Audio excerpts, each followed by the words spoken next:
आज हम एक बार फिर से हम प्रभु के सम्मुख में आए हुए हैं कि हम प्रभु के वचनों में से कुछ बातों को सीखें। आज जो है हम बादलों के रहस्य के बारे में हम जानने के लिए जा रहे हैं कि बादलों का क्या रहस्य है और बाइबल इसके बारे में क्या बताती है। कुछ वचनों की हम अपनी नज़रों को आज हम लगाएंगे कि उन वचन हमें क्या कहते हैं। हमें पता है कि यीशु मसीह के पैदा होने से पहले दानियल भविष्यवक्ता के द्वारा इन बातों को बता दिया गया था कि किस प्रकार से प्रभु यीशु मसीह इस धरती पर आएंगे। हम उन वचनों की ओर अपनी नज़रों को हम लगाएंगे। दानियल उसका 7 का 13वां वचन जब हम पढ़ते हैं तो वहाँ पे इस प्रकार से बताया गया है और मैं आपके लिए उन वचनों को पढ़ने के लिए जा रहा हूँ। मैंने रात में सपन में देखा और देखो, मनुष्य के पुत्र का सा कोई आकाश के बादल समेत आ रहा है और वह उस अति प्राचीन के पास पहुंचा और उसको वह उसके समीप लाए। तो देखो, प्रभु यीशु मसीह के पैदा होने से पहले ही ये भविष्यवाणी हो चुकी थी कि मैं देख रहा हूँ सपन में, है ना। सपन में यानी कि जब वो सो रहा था उसने इस बात को अपने सपन में देखा कि कोई मनुष्य का पुत्र सा कोई बादल पर होकर आ रहा है और वो अपने प्राचीनों के पास वो पहुंचा। तो यहाँ पे पहले ही ये भविष्यवाणी कर चुका था दानियल कि यीशु मसीह जो है वो बादलों पर आ रहा है। चलिए हम कुछ और बातों की ओर हम अपने ध्यान को लगाएंगे। दानियल कहता है कि मैंने मनुष्य के पुत्र को बादलों पर आते हुए देख रहा हूं अपनी आंखों से। यह भविष्यवाणी साफ करती है कि यीशु बादलों पर आएंगे। साफ रीति से क्लियर हमारे एक रास्ता जो है वो एकदम से क्लियर कर देते हैं कि यीशु मसीह जो हैं वो बादलों में होकर आएंगे इस धरती पर। ये पैदा होने की बात नहीं कर रहे हैं, ये second coming of Jesus Christ की ये भविष्यवाणी पहले ही दानियल भविष्यवक्ता के द्वारा इन बातों को बता दिया गया है। हम अब मेन मुद्दे की ओर हम आते हैं कि बादल का रहस्य क्या है। क्यों बाइबल में पुराने नियम से लेकर नए नियम तक बादलों के बारे में इतना गंभीर रीति से बताया गया है जो हम नज़रअंदाज कर जाते हैं। हम विश्वासी लोग हम इस बात को महत्वपूर्ण नहीं देते हैं कि वास्तव में बादल क्या है। आज हम जानने के लिए जा रहे हैं कि बादल मेन सही रीति से हमें क्या समझाता है और इसको क्या दर्शाता है और हमें विश्वासी को इसके लिए हमें क्या करना चाहिए, हम किस प्रकार से अपने आप को तैयारी करना चाहिए। बादल का रहस्य क्या है? सबसे पहले यह बात समझनी चाहिए, जब परमेश्वर ने हवा और आदम को बनाया, मैं आपको उस शुरुआत की बातों को लेके जा रहा हूं जहां पे हवा और आदम को परमेश्वर ने बनाया। देखो, ज्यूइश स्कॉलर्स जो हैं वो इस प्रकार से कहते हैं कि जब हवा और आदम को बनाया तो हवा और आदम के चारों ओर बादल से वो घिरे हुए हुआ करते थे। उसके बाद जब वो बादल में घिरे हुए होते थे तो उनके अंदर से ज्योति की किरणें निकाला करते थे और उन किरणों से वो ढका रहते थे। समझ रहे बात को? एक और बात मैं आप लोगों को बताने के लिए जा रहा हूँ, फिर से मैं दोहराने के लिए जा रहा हूँ। हवा और आदम को जब परमेश्वर ने बनाया, हवा और आदम की जब परमेश्वर ने सृष्टि की और आदम की वाटिका में उनका रखा गया, तो ज्यूइश स्कॉलर्स ये मानते हैं, सदियों से मानते आ रहे हैं कि जो हवा और आदम जो थे उनके चारों ओर बादल छाया करती थी और उन बादलों के अंदर से किरणें निकाला करते थे, मतलब ज्योति निकला करती थी और वो प्रत्येक सांझ के समय में वो परमेश्वर के साथ मुलाकात किया करते थे और प्रभु की वो आराधना किया करते थे। इस बातों को ज्यूइश स्कॉलर्स जो हैं वो कहते हैं। और चारों ओर बादल हुआ करता था, यह बादल उनके चारों ओर छाया करता था और बीच में से ज्योति की किरणें निकला करती थी, तो उन्हें पता ही नहीं था कि हम नंगे हैं। और दूसरी बात, अगर हम बाइबल को ध्यान से पढ़ें तो हम पाते हैं कि जब भी परमेश्वर इज़राइलियों से बातें करते हैं तो वह बादलों पर होकर बातें करते हैं, जैसे कि यरूशलेम के मंदिर पर या अति पवित्र स्थान पर या तंबू पर और या पहाड़ पर। हर एक जगह में जब हम देखते हैं तो परमेश्वर बादलों में होकर वो अपनी बातों को रखते हैं और बादलों के बीच में होकर उनका शब्द जो है वो निकला करता था पुराने नियम में, और इसको हम डिनाई नहीं कर सकते हैं। और ये कोई हम इससे डिनाई नहीं कर सकते इन बातों को। हम बाइबल में ही हम पढ़ते हैं इन बातों को कि परमेश्वर जब भी मूसा से बात किया करता था या जब भी अपनी बात इजरायली लोगों के मध्य में रखता था तो सबसे पहले बादल उस जगह को घेर दिया करती थी और बादलों के बीच में से होकर उन बादलों के बीच में से होकर परमेश्वर अपनी बातों को मूसा को बताया करते थे। और जब बादल छाया करता था उसी बादल में होकर परमेश्वर अपनी बातों को किया करते थे मूसा को। जब हम निर्गमन की किताब उसका जब हम 19वां वचन जब हम 16वां वचन को पढ़ते हैं, वहाँ पे मैं आप लोगों के लिए पढ़ने के लिए जा रहा हूँ। 16वां वचन, जब तीसरा दिन आया तब भोर होते ही बादल गरजने और बिजली चमकने लगी और पर्वत पर काली घटा छा गई। फिर नरसिंगे का बड़ा शब्द हुआ और छावनी में जितने लोग थे सब कांप उठे। तब मूसा लोगों को परमेश्वर से भेंट करने के लिए छावनी से निकल गया और वे पर्वत के नीचे खड़े हुए, और यहोवा जो आग में होकर सीने पर्वत पर उतरा था, इस कारण समस्त पर्वत धुएं से भर गया और उसका धुआं भट्टे का सा उठ रहा था और समस्त पर्वत बहुत कांप उठा। फिर जब नरसिंगे का शब्द पड़ा बहुत भारी हो गया और तब मूसा बोला और परमेश्वर ने वाणी सुनाकर उसको उत्तर दिया। तो यहाँ पे भी हमें देखने के लिए मिलता है, तो परमेश्वर ने सवेरे जब मूसा उठा तो वहाँ पे क्या हुआ कि तीसरे दिन मतलब बिजली कड़कने लगी, बादल छाने लगे पर्वत पर। तो हमें इससे भी पता चलता है कि परमेश्वर जब भी अपने बातों को रखते हैं तो वो बादलों में होकर अपने लोगों के बीच में अपनी बातों को रखते हैं। यहाँ मूसा से कहते हैं कि मैं बादलों पर होकर आऊँगा, तो यह एक चिन्ह है कि जब भी प्रभु यीशु मसीह आएंगे बादलों पर होकर आएंगे, यह एक चिन्ह है। तो हमें निर्गमन में बताया हुआ है और जैसे इजरायली के बीच हुआ करता था, ये एक चिन्ह हुआ करता था परमेश्वर का कि जब भी वो आएंगे वो बादलों में होकर ही अपने लोग इजरायलियों के मध्य में उन बातों को रखते थे। कुछ और उदाहरण हम देख लेते हैं परमेश्वर के वचन में से। जब अति पवित्र स्थान में बादलों का छाया हुआ होना, इसका क्या संदर्भ है, क्या मतलब है? जब यहेजकेल उसका 10 अध्याय उसका 3 से 4 वचन जब हम पढ़ते हैं, यहाँ हम देख सकते हैं कि जब परमेश्वर का तेज, उसका सामर्थ, उसका तेज उतरता तो वहाँ वह जगह जहाँ वाचा का संदूक रखा हुआ था वह जगह बादल से भर जाया करता था।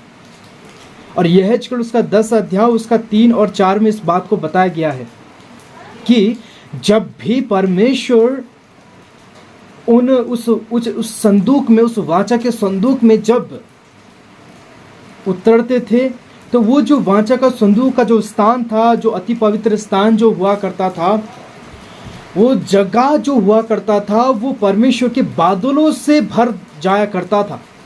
पूरा बादलों से भर जाया करता था।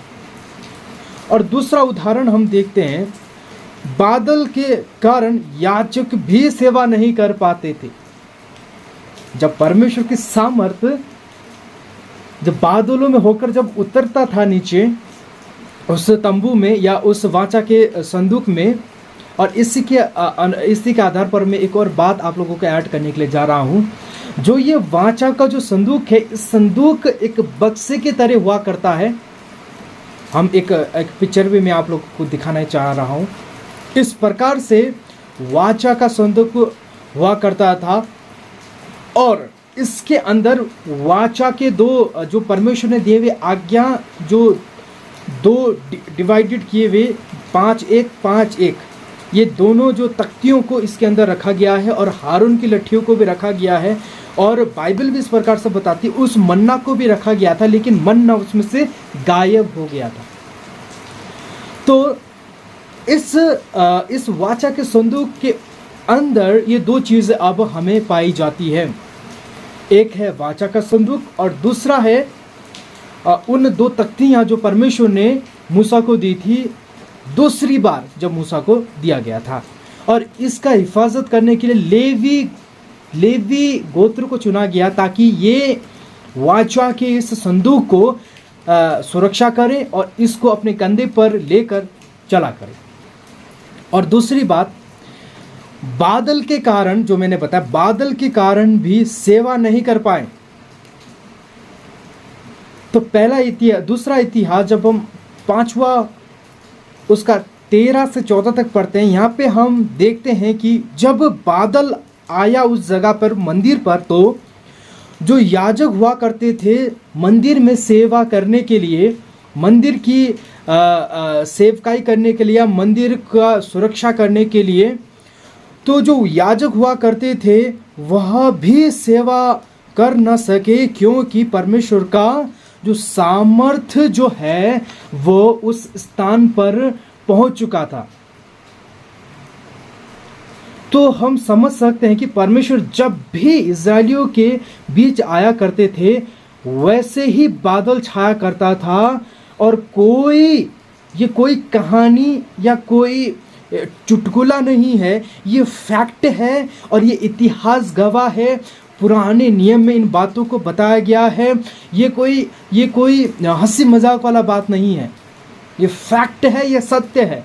इन बातों को हमें समझने की आवश्यकता है। कितना सामर्थ्य परमेश्वर की उन उपस्थिति में, प्रेजेंस में हुआ करता था। हालांकि जो लेवी लोग जो हुआ करते थे मंदिर के सेवा करने वाले, वो भी इस सामर्थ्य को झेल नहीं सकते थे, वो भी गिर जाया करते थे या उस स्थान से हट जाया करते थे। जब हम इसी आधार पर मैं कुछ और प्रभु के वचनों को आप लोगों को देने के लिए जा रहा हूं। आप लोगों ने ज़रूर इन वचनों को पढ़ना है।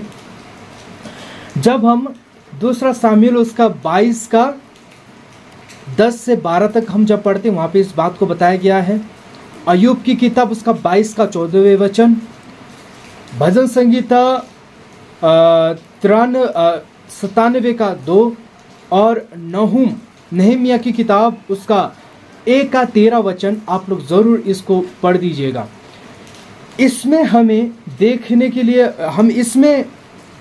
इसमें हम देखते हैं पुराने नियम के समय में बाइबल में जो बादल में होकर परमेश्वर आया करते थे, और परमेश्वर का सामर्थ्य किसी भी रीति से कोई झेल नहीं सकते थे। चाहे याजक हो, चाहे साधारण लोग हो, चाहे और कोई भी हो, परमेश्वर की उस सामर्थ्य को वो झेल नहीं पाते थे, क्योंकि परमेश्वर बादल में होकर उस जगह में आया करते थे।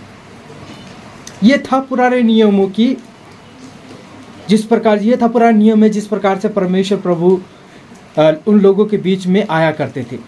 अब विश्वासियों के लिए बादल क्या है, ये सबसे मेन बात है कि बादल विश्वासियों के लिए क्या है। शायद आप इन विचारों को आप समझ नहीं पाते होंगे।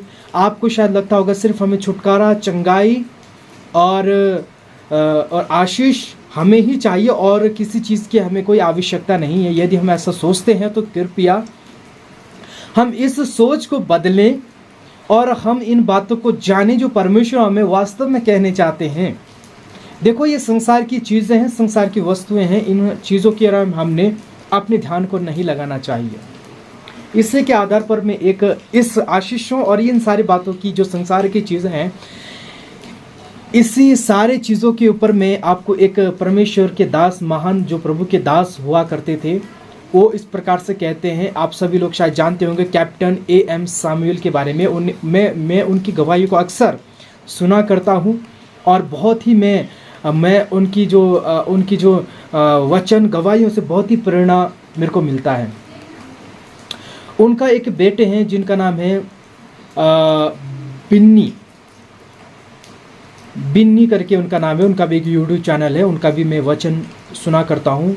प्रभु के बहुत ही अभिषिक्त दास है और उनके जो पिता श्री जो हैं वो कैप्टन A.M. सामुएल हुआ करते थे। अभी वो प्रभु के पास है। तो जब मैं उनकी गवाही सुन रहा था तो उन्होंने इस प्रकार से कहा कि मेरा बेटा फिन्नी जो है, सॉरी बिन्नी नहीं, फिन्नी सामुएल उनका नाम है, वो भूख के मारे तड़प रहा था और वो कह रहा था कि पापा क्या कल हमें खाना मिलेगा।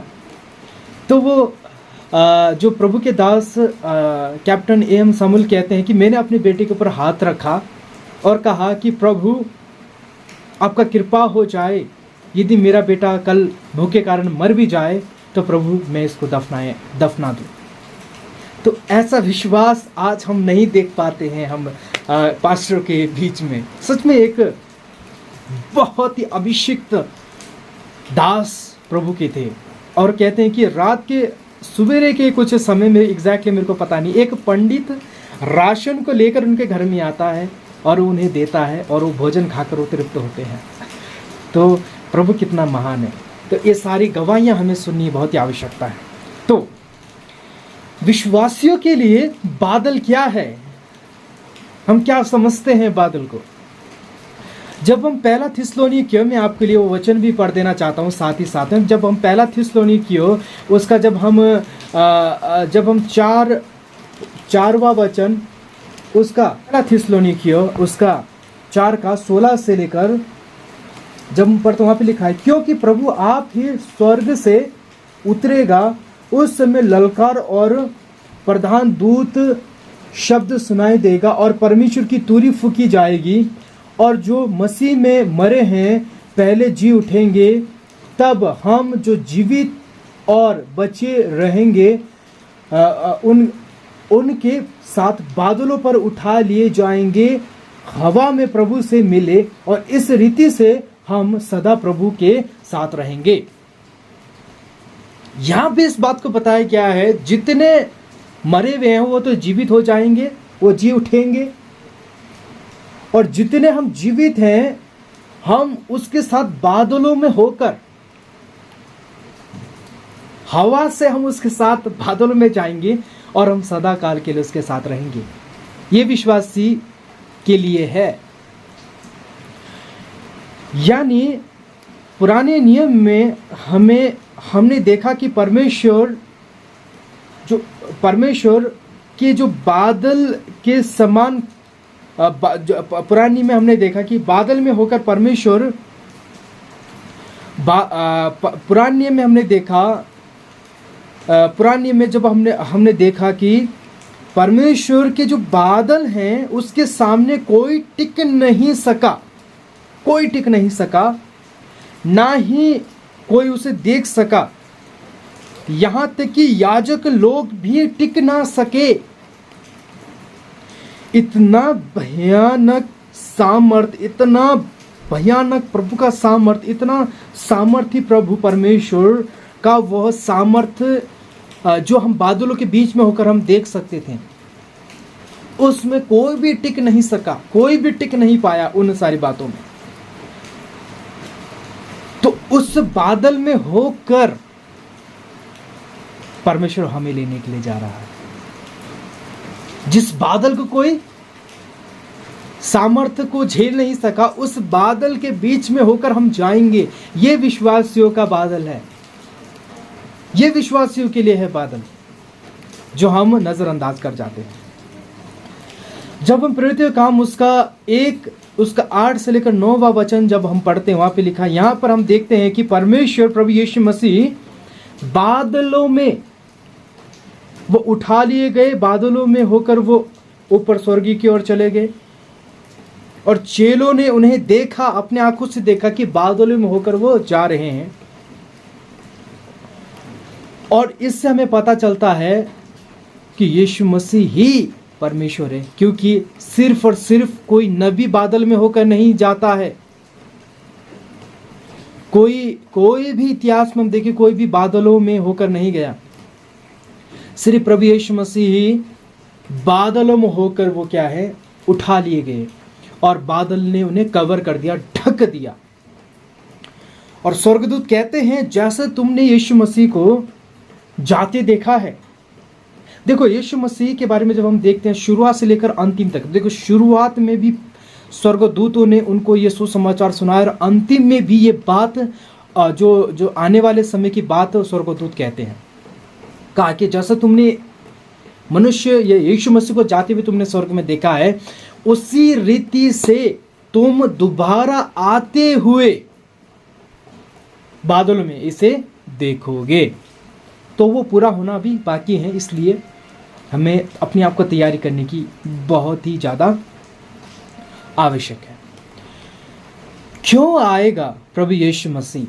ये सबसे बड़ा सवाल हमारे अंदर होना चाहिए। क्यों आएगा? जब हमने पहला थिस्सलुनीकियों उसका 4 का 16 से लेकर 17 वचन जब हम पढ़ा, यहाँ यीशु मसीह ही बाइबल पर मतलब बादलों पर होकर आएंगे, और जो बादल की सामर्थ को सह नहीं सकते, उसी बादल पर, देखो और कोई बादल नहीं है, वही बादल है जो हमने पुराने नियम में देखा। वही बादल जिसकी सामर्थ को कोई झेल नहीं पाया, जिसकी सामर्थ को कोई सामर्थ के आगे कोई टिक नहीं पाया, वही बादल पर प्रभु यीशु मसीह हमें बिठाकर हमें स्वर्ग में लेके जाएंगे। यह है प्रभु यीशु मसीह का प्यार विश्वासियों के लिए।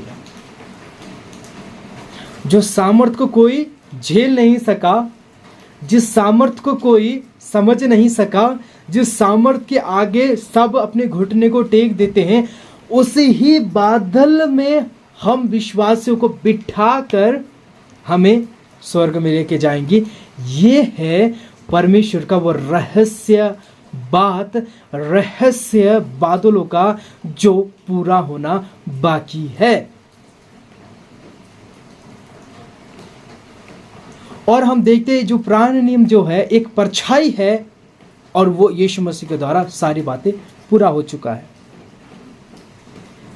और यह है महान प्यार प्रभु यीशु मसीह का जो हमारे लिए प्रभु यीशु मसीह ने किया। प्रकाशित वाक्य में क्या कहा गया है बादल के बारे में?